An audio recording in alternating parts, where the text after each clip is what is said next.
नमस्कार, लोकसंदेश न्यूज चॅनलमध्ये आपलं स्वागत आहे। पाहूयात आजची विशेष बातमी।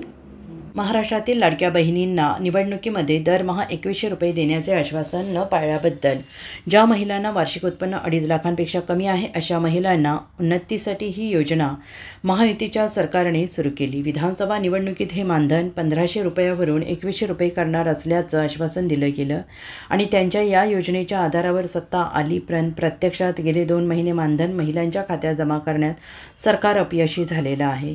राज्यातून महिलांचा उद्रेक बघता आता 2100 रुपयाचं आश्वासन देऊन सध्या 1500 रुपयाचंच मानधन खात्यात जमा होते आहे आणि त्यामुळे महिलांची अपेक्षा भंग करण्यात आली आहे। तेव्हा आमची अपेक्षा अशी आहे की शासनाने थकीत आणि आश्वासनानुसार 2100 रुपये मानधन त्वरित महिलांच्या खात्यात लवकरात लवकर जमा करावे, अन्यथा सत्तेसाठी खोटे आश्वासन देणाऱ्या सरकारवर कारवाई करावी, नाही तर महाराष्ट्रातील महायुती सरकार विरोधात माय माऊलीसोबत शिवसेना उद्धव बाळासाहेब ठाकरे पक्ष मोर्चा काढतील। निवेदन देताना शिवसेना कोल्हापूर जिल्हा प्रमुख माननीय श्री वैभव उगळे भैया, जिल्हा संघटिका मंगलताई चव्हाण, तालुका प्रमुख संजय अनुसे, तालुका संघटक राजू पाटील, युवा सेना उपजिल्हा प्रमुख प्रतीक धनावडे, उपजिल्हा संघटिका वैशालीताई जुगळे, उपजिल्हा समन्वयक पिंटू पाटील, दयानंद मालवेकर, उपतालुका प्रमुख युवराज घोरपडे, उपतालुका प्रमुख राहुल काकडे, युवा सेना उपतालुका प्रमुख आसिफ विजापुरे, शाखा प्रमुख विशाल जाधव, भगतसिंग शिलेदार, उपतालुका संघटिका अक्काताई कोळी, उपतालुका संघटिका शशिकला वाडेकर, उपतालुका संघटिका रुपाली